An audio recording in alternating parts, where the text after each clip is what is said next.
Welcome back to Cosmeholics Anonymous. I am your favorite baby mama, Bo Vintage, and today's video is my Love and Hip Hop reunion. I know you guys missed me because I stopped doing the videos, but I was over it. I was over the season. I was over talking about the season, but I knew that I had to come back for the reunion just to, like, you know, end it. And I won't do what I did with Bad Girls Club because I know I did the first video for the reunion, then I didn't do the second one, but I'm gonna do both, okay? I think, yeah. I don't know. Either way, I got my reunion dress on or whatever, and I'm going to do a reunion look for you, and we're going to have fun. So, it's hot as tits, though. And I'm really not feeling it. Beginning of the show was quite dramatic because Joselyn was being extremely difficult.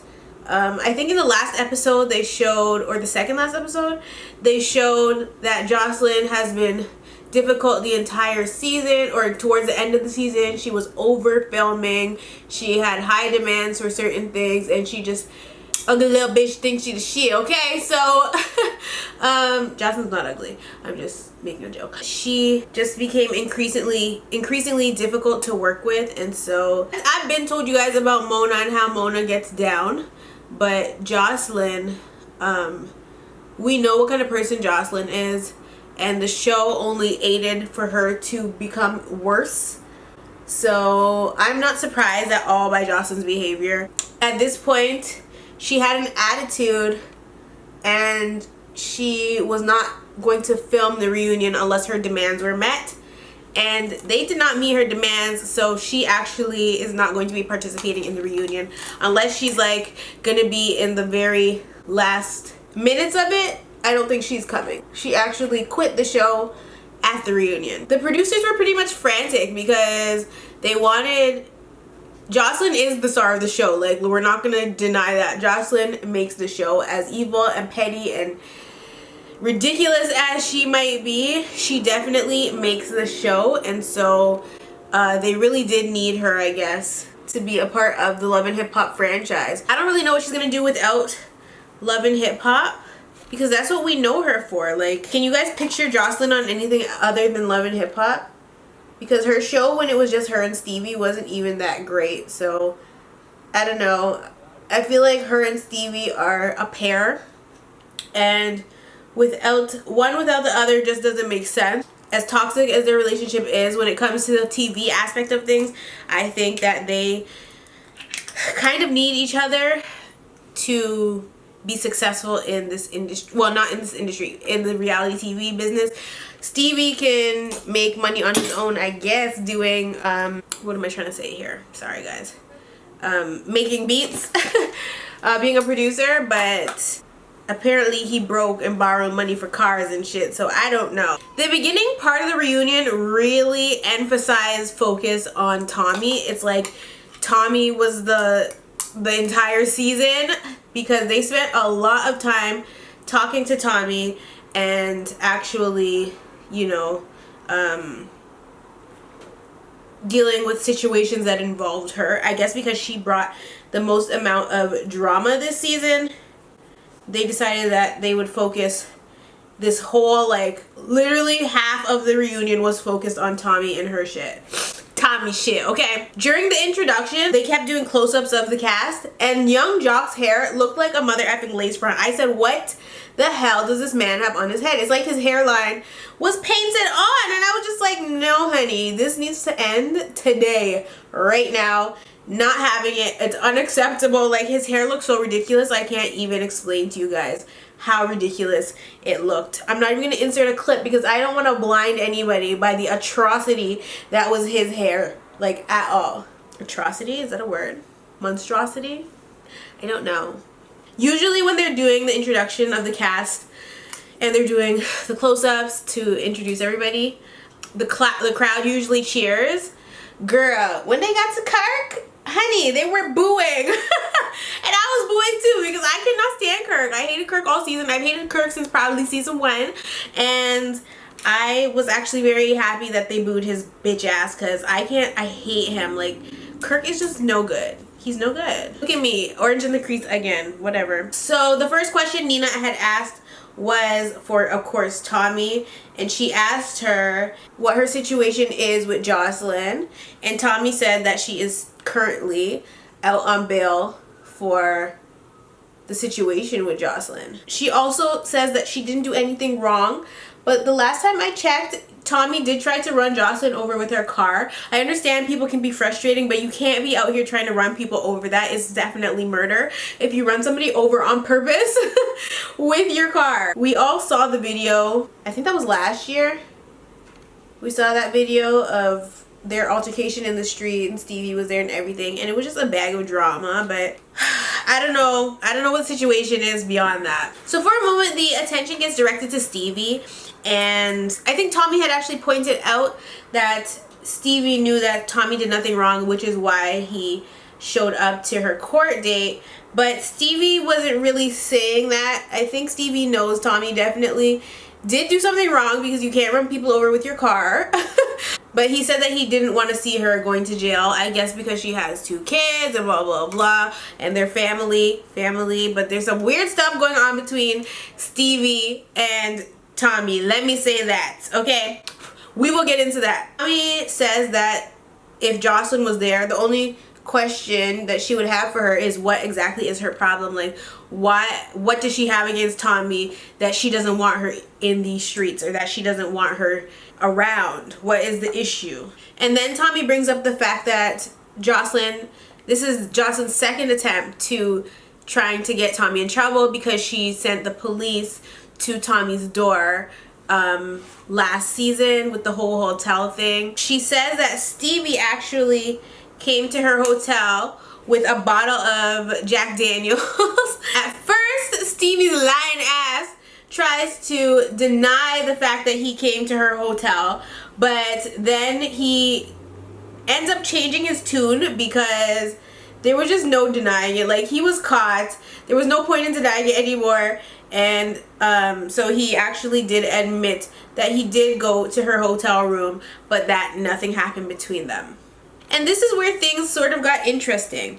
So in the heat of all this, Tommy says, or they both agree that nothing happened between them, but then Tommy admits that she saw Stevie's beefcake in his Bentley. And I was just like, hold on, can you back it up, sis? Because why the hell is anything being seen in anybody's car? Like, why are you seeing his Disney in his car? Like, I was shocked by this. I was like, what? And so this is when I was like, okay, something definitely happened between the two of them. Like, you don't just see somebody's schlong if they don't want you to see it, you know what I mean? At this point I was dying because Scrappy was like, wow, in the audience. My man sounded like Flavor Flav. I was dying. Oh my goodness, these people are crazy. The Love and Hip Hop cast is something else. Like, there's no other cast on the face of this earth that acts like that. Like, no other reality show cast. So of course when Tommy says this, and I don't know why Tommy said this, I don't even know why she would admit to seeing Stevie's junk, but she did. Stevie actually was denying it, or talking about he doesn't recall this. And Tommy was not gonna let him deny it. Like, she really was not. She wanted him to tell the truth. Once again, being that Stevie was caught and could not remove himself from the situation, he admitted that she did see the beefcake, but he did say that Tommy was the one that whipped out Stevie's beefcake in the Bentley. I said, I said, nope, let's go to prayer. We need a commercial break. What is going on? Why is Tommy reaching for this man's pee-pee in his car, and what is it doing in her hand? And I was just shocked. I mean, for me, I'm personally not comfortable touching anybody's wee-wee if there is, 1, no sexual tension, 2, if we haven't already had sex, and 3, just ill. So the fact that she touched it really does tell me, or the fact that she's the one that took it out in the car really does tell me that either they have lots of sexual tension or they've already had sex, and my bets are on they already had sex. So I don't know why they're trying to deny this. At this point, Dime chimes in and she says that something must have happened between the 3 of them, because we all know Stevie and Joselyn are into threesomes. That's not news. Dime was basically standing up for Joselyn and saying that Joselyn has never been a jealous person because Joselyn likes girls more than Stevie likes girls. So it wouldn't make sense that she would just be jealous for no reason or wanting to attack Tommy for no reason. There has to be more to the story. And so Dime's whole thing is that obviously there's something that Tommy's not telling us. So once again, everybody's denying everything. So Stevie and Tommy are denying things. But I think it's really clear and obvious that something did happen. I think either they did have a threesome and then Stevie ended up messing with Tommy on his own time and Joselyn wasn't having it. That's probably what happened. When Jessica says this, Tommy actually gets quite defensive and really visibly upset, and she has an attitude and she's basically giving Stevie this look and saying to him like, deny, deny, deny, and die with the lie. Okay. They both must have some type of written agreement to say that they did not sleep with each other, they did not do anything, she did not suck his little wee wee, he did not eat her box. Like, they have some sort of agreement and they're both going to deny and die with the lie. Okay, but they both definitely look really guilty. Tommy was very upset after all this Joselyn talk. Oh, and her top was mad ugly. I don't care what anybody says, that top is ugly as shits. And her hair was doing a little much too, but whatever. I mean, be a fashion icon if you must, but you don't really need to do all that. So in this next scene, they played the video of Tommy and Treasure fighting at the nail salon or the spa, whatever that place was. Once they start talking to Treasure, her opening statement was something about calling the police, and she was trying to ensure that she would be covered by security if she was going to do the reunion because she will call the police on Tommy. And I was just like, what kind of bitch ass shit is that? Like, what do you mean you call the police on her? Like, stop this. You knew what the hell you were getting into when you signed up for the show. Don't be trying to talk about no police shit. Like, she's really scary. Like, she's out here scary as hell talking about calling the damn police. You're at the reunion. She's not even close to Tommy at this point. Tommy's definitely not about to get up and run across the damn stage to get to Treasure. So let's not even go there. But like, yeah, Treasure was talking about calling the police and I was just like, you are absolutely pathetic. Of course, being that Tommy is a fan favorite, the crowd loves her, they're cheering for her, and they want everything that is Tommy. He didn't really end up doing much or saying much with, what's her name? Treasure P. So we're just gonna move on from her because irrelevant. They bring up the wine tasting event. Nina notices that Tommy and Dime are both, I guess, cordial. Ow. And Dime then says that she doesn't have any problems with anyone. Then she quickly turned and started to address Lovely Mimi because the reason that Tommy and Dime ended up getting into an altercation anyway was because Lovely Mimi brought up the fact that she was at Joselyn's video shoot. So Lovely Mimi catches an attitude right away because she is basically saying that Dime has never addressed her. She's never said anything about it to her face, and she's confused as to why she's talking now, and it just ends up being a big old ghetto ratchet mess.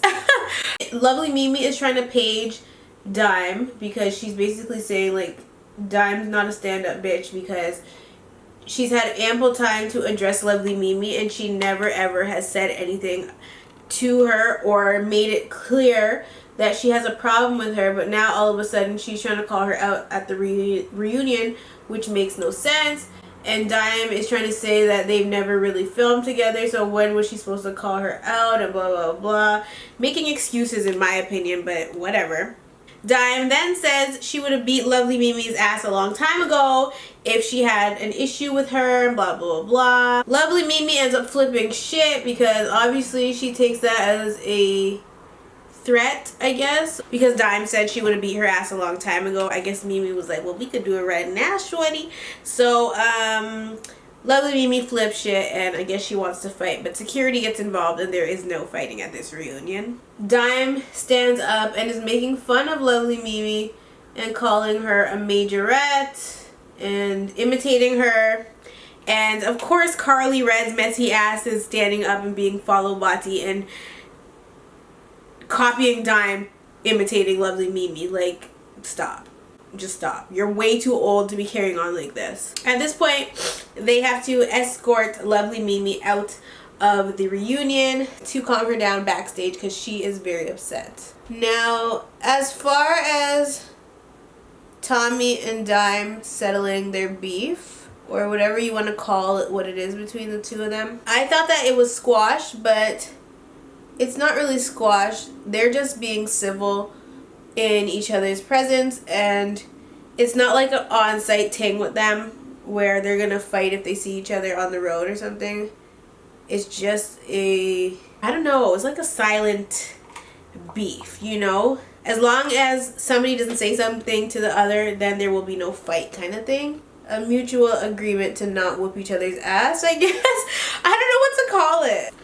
So now they are addressing Tommy versus Carly Red. And I guess this is probably the highlight of the reunion, because you already know these two are just, they will forever hate each other, forever. So Tommy actually says to Carly Red that she does not like any of the Disney that Carly Red chooses to lick and sit on, okay?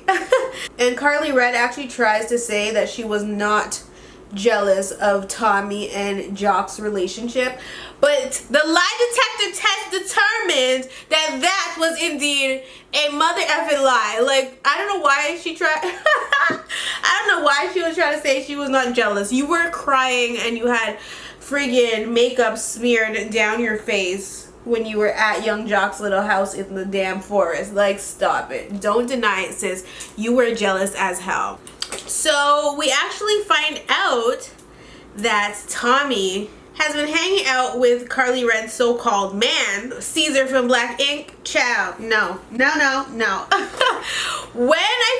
heard this, I was like, she needs to stop. Like, I don't know if this is still from like the fact that Carly Red smashed Scrap Deli on. Tommy is Queen Petty, like Queen Petty. She's literally out here to take every single one of Carly's men, and she doesn't even like these guys. She's just doing it to mess with Carly. I was like, Tommy is actually certified nuts. She's crazy. And she tells Carly that. She tells her that she is going to mess with her until the day she mother effing dies. Like, she's gonna play with her all day. Carly's really salty at this point. She tells Tommy that she's basically sucking her punani because every guy that she gets after Carly has already sucked Carly's punani. Therefore, she is too sucking Carly's punani. Maybe Tommy wants Carly Red. Like, I don't know. No, I'm being extra. She definitely does not want her. But the rivalry between them is actually hilarious because Tommy really does not care. But we all knew that Caesar is not Mr. Faithful, or he wasn't going to be super faithful to Carly Red. Tommy is dashing her box over to C's. You think C's is not going to say hell yeah and smash just because he's with Carly Red? And first of all, we all know that that was a VH1 publicity relationship. It was not a real relationship to begin with. So even if Carly did like C's, I can't say that C's necessarily really liked Carly. Caesar just recently became single after being engaged to Duchess. So it's like, he's not trying to be tied down right now. He got out of a relationship with a crazy lady and now he's just living his life. So I don't know why Carly's out here saying that it's her man and this and that. Carly Red needs help. She really does. So the two girls end up bickering into a commercial break. And yeah, I'm like trying to do my makeup. I see people do it online. It never ever works out properly. Like, I don't know. People be doing too much in the makeup tutorials. Like, I don't know. I don't really like to contour my jaw, but the baby got mommy's face looking a little round and shit. I wasn't ready for all that, you guys. I wasn't. Not so quick, honey. Not so soon. Where's the lid for this? Oh, it's right here in my punani. So when we get back from commercial, Kirk is actually the focus now, which I really could care less about Kirk, but we have to hear his story, his excuses, his lies, his foolishness. So he actually states that when it came to the situation with Jasmine being at the masquerade party and Jock never messaging him to tell him that she was there claiming this, he felt like he was set up. And of course, he's still out here stuttering with the He don't know what to say because he's a damn liar. Liars don't know how to just speak fluently, you know. They talk in circles and they stutter and they make shit up that did not happen. So that's why Kirk didn't know how to speak English at the damn reunion. Anyway, Carly Red actually really genuinely thinks that she is a real life investigator. She's freaking batshit crazy. She really thinks she's an investigator and like she's getting paid to investigate these situations and scenarios. And Rasheeda was annoyed with Carly at first because she felt like she was doing too much, but at the same time she knows that Carly's heart is or was in a good place. As messy as Carly is, everybody seems to say, or all her friends say that, you know, she might be a little messy, but she has good intentions. You know, it's not just to know everybody's business. She finds out things about her friends' husbands and she tells them. I don't know. I mean, most would say that, some would say that that's a really good friend, but it just depends on your perspective, I guess. I mean, I can see why, but I feel like you don't need to go out of your way. But I mean, if you were there when somebody admitted it to you, if you were there and somebody told you that they're sleeping with your friend's husband, you're not going to not tell your friend. So I totally get it, but I do feel like once she was told that, that should have been the end of it. I don't think she should have necessarily went and did her own personal investigations after the fact. Like, it was just not necessary. I think it was out of place and out of pocket. She didn't need to do all that, but I mean, she got the tea, so like, I guess we just gotta let her live. So Kirk is at a place now where he can't really deny the fact that he slept with her, or that he knows her. It's the cat's been out the bag. We know that he definitely knows Jasmine. She's not making up the fact that she slept with him. But there seems to be too much confusion surrounding whether or not he used protection. And that is an issue because, you know, cheating is definitely one thing. But at least if you're going to cheat on your wife, at least have the decency to use protection, especially if you're cheating with somebody that's from the strip club. Like, well, I guess because he was complaining that Rasheeda doesn't even allow him to touch her, he felt that he didn't need to use protection because he's not smashing his wife anyway. I think that might be the case, because if he was still smashing his wife and his side chick, he would have to use protection because you cannot bring those diseases up in your home. However, I don't necessarily know that he would even give a fuck if he was smashing the both of them, because Kirk doesn't really seem to have a moral compass. Like, where are your morals, sir? And why did he think that he could go out and have sex with somebody just because his wife wasn't speaking to him? Like, who thinks like that? That's not even logic. Like, there's absolutely no logic to his behavior. It doesn't make any sense.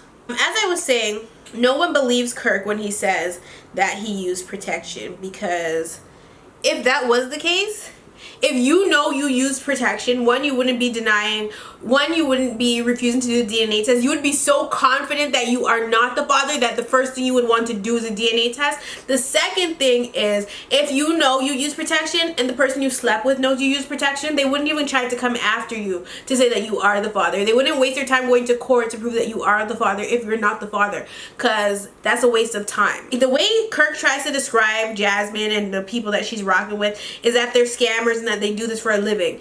If that was the case, then where are all these other children that they've used this trick on? Like, it doesn't make any sense. Kirk is talking in circles and he's not making sense, and everybody sees it except for his damn self. Like, he is absolutely crazy, and he has the nerve. Like, it's like he thinks everybody, he's like a narcissist. Like, he thinks everybody around him, or sociopath around him, is wrong and he's right, and I don't even know. He's a sick friggin' man. Jock and Scrappy actually tries to come to Kirk's defense and say that he loves Rasheeda, even though, you know, he doesn't really seem like it. He actually does love Rasheeda and blah, blah, blah. And I'm just like, okay, well, actions definitely speak louder than words. And in this case, Kirk's actions are not too loud. They kind of on mute, honey. I mean, he's not really proving to anybody, including himself, that he even loves his wife. He is doing a lot, but he's not doing enough of the right thing. I don't know why Scrappy is out here making up words, because I never heard the word loveness. I think that's what he said. He said they are the most loveness couple ever, and he's trying to call them iconic. Girl, bye. They are far from iconic. Okay, me and Shooter are more iconic than freaking Kirk and Rasheeda. They are, no. Just no. I'm not having it. Like, you can't be out here trying to put Kirk and Rasheeda on Beyonce Jay-Z level. And Beyonce Jay-Z, like, no. Sorry, you can't be out here trying to put Kirk and Rasheeda on Jada Pinkett and Will Smith love levels. Like, they're not iconic. They're not the epitome of black love. They ain't even Remy Ma and Papoose, okay? Like, we're not going to do this with Kirk and Rasheeda. I don't care how many years they've been together. They're a whole mess, and they just need to stop. They need to quit while they're ahead, okay? What's on my lens? All kinds of shit on my lens. So, Nina starts to ask Rasheeda how she feels hearing that people like look up to them and blah blah blah.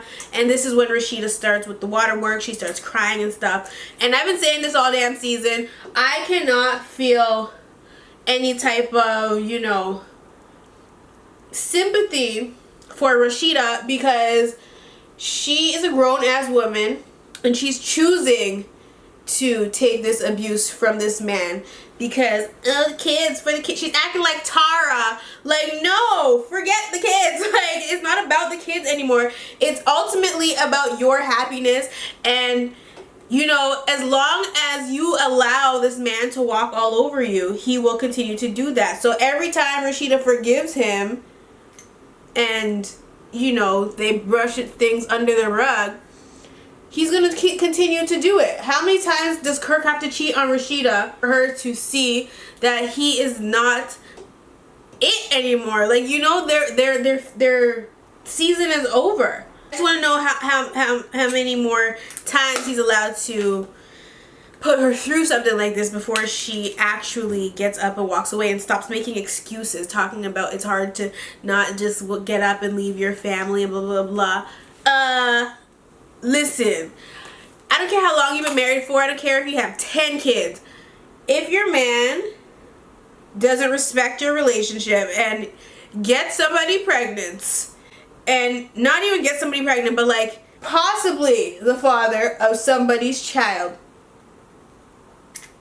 then I think that you need to reevaluate your life. I think you need to really take into consideration all of the other things, and for a second just not think about, okay, we've been together this long and we have these kids together and I don't want to break up my house. Your house is already broken. So deal with it and move on. Like, you don't need to stick around for that, because all you're doing is laying down and teching fuck and letting your man walk all over you and do the things that single men do. If your man wants to live his life as a single man and go knock up every Sally, friggin' Mary, and Helen in town, then you go ahead and you let him, but you take yourself out of the equation and see how far your husband gets without you. Like, it doesn't matter if you decided you changed the locks and you did this and that. That's beyond the point, sis. Like, you need to do a lot more than just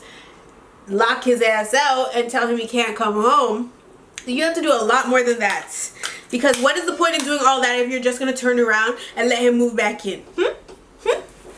I don't understand. And on a side note, Rasheeda's hands were not matching her makeup, okay? Because she had her hands up because she was like, wiping her tears. And I was looking at the darkness of her hands in comparison to her makeup, and everybody's makeup on stage looked crazy. All of their makeup was too light for their face or for the rest of their body, and I was just like Mama D looked crazy, Rasheeda looks crazy. You know who didn't look crazy? Jessica Dime, because Jessica Dime probably did her makeup her damn self. Like, they need to just do better with the makeup artists. It didn't match, not even a little bit. Like, her hands were literally very, very, very dark, and her makeup was cake white, and under her eyes were super white as well. So because Rasheeda's crying, a lot of people in the cast and audience are crying as well, because I guess they feel for Rasheeda. And Nina actually points out the fact that that everybody's crying. She tries to equate it to the fact that people are crying over the relationship of Kirk and Rasheeda, but they are not crying over that. They are crying over the fact that Rasheeda is hurting. They're not crying over the relationship, just the fact that Rasheeda's hurting. So don't you ever get that twisted. Now it's time to talk about this long-awaited, dragged-out, extra-ass DNA test. If you noticed, the people that are involved in Rasheeda and Kirk's situation, so Jasmine mainly, but Jasmine, Rod, and Kiana, they were not present at the reunion. And the reason they were not there is because Kirk and Rasheeda refused to film if they were present, and because they have been on the show since season 1, they were given that, I guess, respect, and they were the ones that got to be there. It was one or the other. I personally thought that was stupid, because at the end of the day, we're trying to get to the bottom of the DNA test, but they're trying to say that they don't deserve to be there and blah, blah, blah, blah. That just made me feel like Kirk is a little bit justified in doing what he did. I don't feel like he's justified. I'm saying that I feel like Rasheeda is making it that Kirk is justified, because if she's embarrassed, he's embarrassed too. And he is the one that stepped out on that relationship. So, oh well, if Jasmine is now part of the fucking cast because your man decided that he couldn't keep his little ding-a-ling in his pants. Okay, that's not fair. I don't personally like Jasmine. I think the whole situation is messed up. However, at the end of the day, she was a part of the cast and she should be at the reunion just as well as everybody else. I almost wanted them to crash the reunion and just show up, because I felt like they should be able to be there and argue with Kirk and Rasheeda. I feel like them not being there allows Kirk and Rasheeda to just say whatever they want to say and look like the victims in the situation. The only real victim in the situation is Rasheeda. However, because Kirk has shown his true colors more than one time, Rasheeda's no longer a victim. Like, when you make a mistake the first time, it's a mistake. If you continue to make that mistake 2 and 3 and 4 and 5 and 6 and 7 and 8 9 10 times, then it is a choice. When Kirk cheated on Rasheeda the first time, she forgave him. Okay, fine, cool. When Kirk cheated on her the second time and she forgave him again, Like, how do we feel sorry for her? He already showed you he was going to do it once. You accepted him back. He did it again. That was your cue to leave when he did it the second time. Now we're on the third or the fourth, or who knows how many times Kirk has cheated on Rasheeda, and she still decided to stay. Therefore, she's not a victim in this situation, and I don't feel bad for her. I am sorry, but I don't. With that being said, I do feel like the other people involved in their love life should have been there at the reunion to speak their piece or say their piece. Finally address. I really wanted to see Rasheeda and Jasmine have a conversation on that stage, or at least an argument. Girl, something, some shade thrown, something. I really wanted to see that, and them being on the show but not being at the reunion was a waste of everybody's time. What was the point of that? I'm not, you know what? Whatever. Kirk denies, of course, smashing Kiana, which of course Kirk is the type of guy that talks in circles. So when he was initially asked the question, he was trying to like not answer it, but I think he smashed her. I don't think Kirk, I don't even know how Kirk gets all these women. He must just be a sugar daddy because he's out here fucking everybody, and he's definitely not a looker. So I don't understand what the hype is with Kirk and how he gets all these girls, but it must be the coint. When Kirk is asked about Kiana, he doesn't deny or confirm that he had sex with her. Therefore, that leads me to believe that he had sex with her. End of story. Like, it's not rocket science. It doesn't take rocket science to figure out that Kirk is a dirty dog. Instead of saying, no, I did not sleep with her, he said he doesn't just sleep around. So he's trying to say that even though he cheats on his wife, he doesn't just sleep with a whole bunch of different women every night of the week. He just slept with who he slept with. First of all, let's not act like Kirk out the gate admitted to sleeping with Jasmine. No, Kirk denied it first. I tried to act like he never seen her before. He doesn't know her. Whether he was caught off guard was beyond the point. He tried to act like he don't know this lady. Okay, I don't know you, Mariah Carey. Hi, how are you? Okay, he tried to act like he didn't know Jasmine, and he denied her. And then once he realized he can't really deny her because she had got too many damn receipts, he confirmed that he did sleep with her, but now he's saying he used protection, and he's still saying the child's not his. Bullshit. So when it comes to him denying or not really confirming Kiana, all that is just him doing the exact same thing he did with Jasmine, only this time there's no baby to prove that he actually slept with her, so he can deny it all he wants or not confirm it all he wants. Like, he's still trying to make it seem like Kiana and Rod and Jasmine are doing this for some type of come up. Like, you's a nobody, Kirk, you're a nobody. You are literally on Love and Hip Hop. That is not like some, you know, you're not like some superstar artist. You're a reality TV star, a ratchet reality TV star that cheats on his wife, like, for a check. So nothing Kirk says makes sense. And the way that he's denying sleeping with Kiana but now confirming sleeping with Jasmine is like when people get a boob job and get a butt job but then only admit to getting their boobs done and not their butt, and feeling like because they got their boobs done and they were open about it, nobody can say anything about their butt if they say that it's real. They would be like, oh, why would I admit to getting my boobs done but not my butt? Like, I'm open about my surgeries. Every celebrity ever, okay? Tammy Rivera, she be lying. Carly Red, she be lying. Like, everybody be lying about their surgeries. Everybody is lying about their surgeries. Nobody cares, but don't deny it. Like, it's obvious when people get their butt done. Your legs don't match, bitch. Some people, there's an odd few that their thighs and their booty does match, like Amber Rose, but at the same time, we still know that you got some fat injected into your booty. Like, come on now.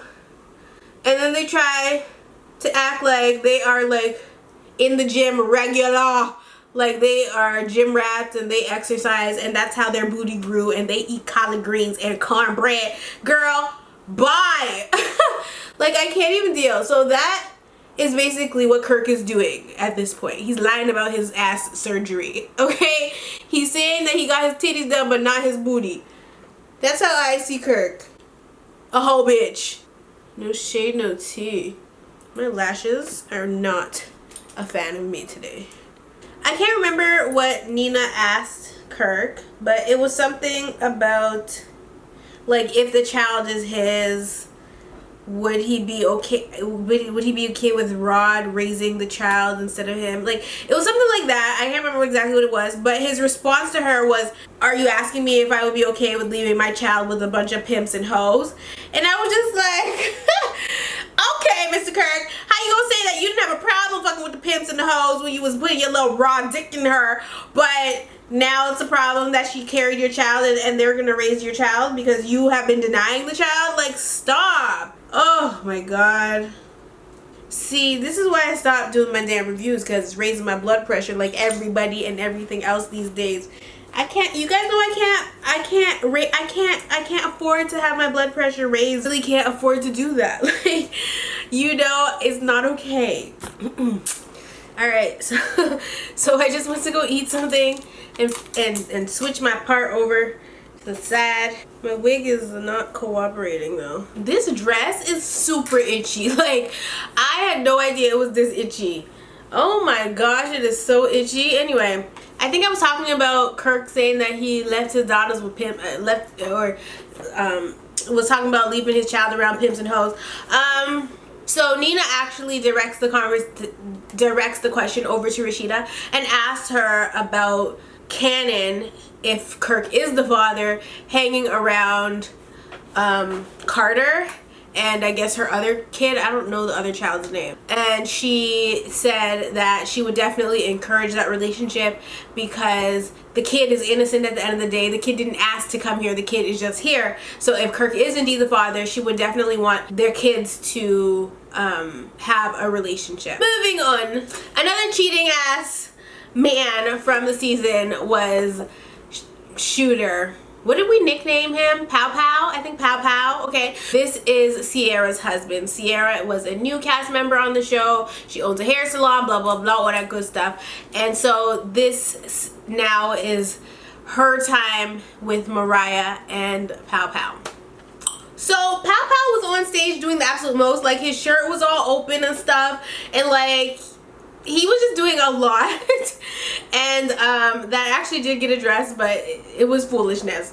Mariah actually said that Sierra's shop was ratchet and that it was unprofessional and blah blah blah. And I was just like, okay, but you were working there, so and you were in a position to, if you did feel it was ratchet, you could have made improvements because of her job title. She could have suggested things and made it a better work environment, but she didn't. So obviously it wasn't that ratchet if you was willing to keep your job there. Like, stop. Nina actually asked Mariah if she was only feeling guilty once the show aired, because Mariah's attitude this entire time has not been consistent with what she said about feeling bad about what happened between her and Pow Pow. So to me, she was definitely guilty because, first of all, I just can't with this armpit fat. Like, she was definitely in the wrong. Obviously, we all know that she was in the wrong. But when Nina asked her this, the bitch was silent. She did not have not one thing to say. She didn't have an answer. And so we're all looking at her like her apology to Sierra was not genuine. I don't even know if she apologized. I don't think she apologized to Sierra. Like, whatever she has with Sierra, if she did apologize, it was not genuine. So then Mariah tries to save face by offering some weak ass apology to Sierra. And this is basically where the episode or the reunion went super left. Kind of started her apology off with woman to woman, but it didn't really make sense to me because I'm just like,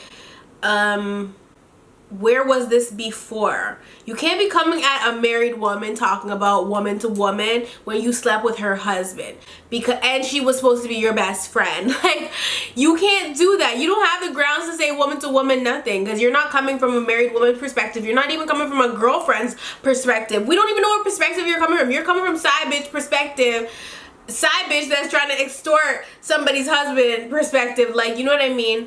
So whatever she had to say to Sierra was null and void, okay? Anyway, as she's saying her little weak ass apology, Sierra chimes in and basically is telling her that she needs to get on her knees. And this is exactly where it went left, because Mariah didn't like that comment, and so she decided that she was gonna air out poor little pow pow. And she said, I don't need to get on my knees because your man was getting on his knees to eat my ass every night and all kinds. And I was just like, damn, like I couldn't believe she said that. I was just like, okay, so we know for sure now that you're not genuine with this apology, because nobody's gonna say that. Even if like she's not taking into consideration that Sierra was your friend. You were her best friend. You were her employee. She's putting money in your pocket, food on your table, and you slept with her husband. If she's being a little shady while you're trying to apologize and say for you to get on your knees to basically beg her for forgiveness, take it with a grain of salt and just let it be what it be. Don't try to make the situation worse by then basically retracting your apology and telling her that her man was eating your booty out every night and he was on his knees while doing it. Like, it's too much. Like, you are in the wrong, point blank period. Her man's in the wrong, you're in the wrong. If you're gonna apologize and be genuine about it. Don't apologize to save face. So if I was Sierra at this moment and some girl said this to me, I would feel stank, okay? But Sierra's laughing, but we already went over the fact that we thought Sierra was a little slow. She's a little lentement, okay? So we know Sierra's a little slow. I don't know why she was laughing, because she should have been embarrassed and she should have been off the couch and over to drag Mariah, because you're not about to embarrass me any more than you already have by telling me that my man was eating your ass. Like, I can't. I cannot. So then Pow Pow chimes in and Pow Pow says that Mariah was a mistake. I don't know what kind of mistakes happen over the course of a year, but that ain't no mistake. You chose that. Like, you really did. Not to mention, Pow Pow tried to say that they had relations, not a relationship, and that's what was a mistake, and that's not the case. Relations happen, you know, once or twice, once in a blue moon. You know, it could have been a one-time thing, but they carried it on, and that's what made it a relationship. The fact that you guys, after the first time, did it, knew it was wrong, continued to do it. You guys had a relationship. You had a side chick. You had a relationship on the side of your marriage. You can't deny that. So I don't know why he's trying to say they had a relation, not a relationship. You was paying her way, honey. You was, even if she is a little bit of a prostitute, you was still in a relationship with a prostitute.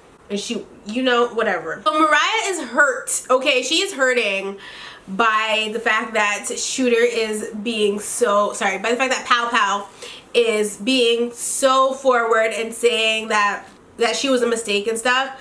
And she yells out, I was a mistake, but you was trying to get me pregnant. You wanted me to have your baby, blah, blah, blah. And I was like, am I watching Maury? Like, this was so rash. I was like, no, there's no way he was trying to get a bitch pregnant. Like, I understand him cheating. I understand him being a trifling ass man. But I can't picture him wanting to get her pregnant. That doesn't make any sense. If he wanted to get her pregnant, he would have, you know?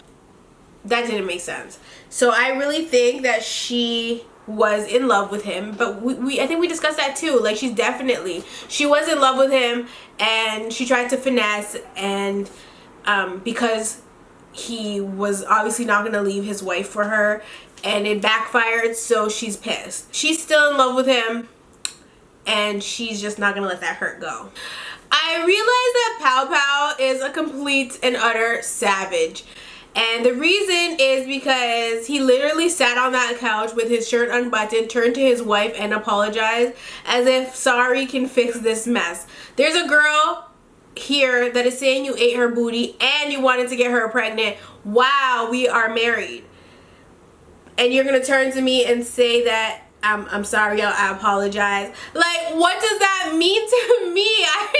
I don't understand, but he's a true savage, and Sierra's a slow bitch, so we can't expect much from her. We just have to pray for her. Keep Sierra in your prayers, y'all, that she gets some common sense, and you know, that she picks up the pace a little bit, because she is too slow for me. Like, I can't even believe that she is still entertaining this man of hers. To further make Mariah feel like a prostitute, because she was basically trying to extort Pow Pow for money so that she wouldn't tell Sierra that they slept together, he felt as though if he was paying her anyway, he should still get the benefits of paying for an escort, I guess. And so that is why he's basically trying to chalk that up to why their relationship lasted so long, or their relations lasted so long, because he said, if I'm gonna pay, I might as well play. You're married. You don't get to play when you're married. You go play with your damn kids. You don't play with the bitch from up the road. Like, come on. But like I said, he is savage, so shout out to Pow Pow. So they ask Sierra if she's forgiven Pow Pow, and she basically says that she's working on it. Girl, bye. You already forgave him. He's probably staying at your house right now. Like, that's your husband, and you guys got kids, and you're in love, so you know you gotta forgive him. Girl, miss me with the bullshit, okay? I'm over it. Her and Rasheeda should just be lesbians. You guys take your little asses and be together, because your men are clearly thinking that they're single. So maybe you two should link up and raise your children together. That way it won't be a single parent household. That way there'll still be two parents, but just two women that ain't gonna deal with nobody's shit no more. Like, I'll pray for everybody. For some reason, backstage, lovely Mimi and Sierra had drama, and lovely Mimi is just, she's angry at this reunion. She wants to beat up Jessica Dime. She wants to beat up Sierra. Probably wants to beat up Mariah. So next week we are probably going to be focusing on still the DNA test results, whatever situation Mimi has going on with Joselyn. Melissa looked like James Brown, okay? I don't know what her hair is. I don't know what her outfit is. I can't deal with Melissa. I didn't like her at all during the season. I don't care. I don't like her. I want her off the show. She's annoying. End of story, okay? She doesn't fit in with the cast. I'm not here for her. And she looked like James Brown, so I'm definitely not here for her, because there could only be one James Brown, and bitch, you ain't it. So I don't know what her hairstyle was. She looked like she was trying to be in Snoop Dogg featuring 50 Cent PIMP video. Like, no. And of course, Joselyn will not be joining us. She will not be coming out, and that's basically the end of that. That was the end of part 1 of the reunion. So I guess I will see you guys next week for part 2. I love you all, and oh no, not even next, well yeah, next week. I love you all, and I will definitely see you in the next one.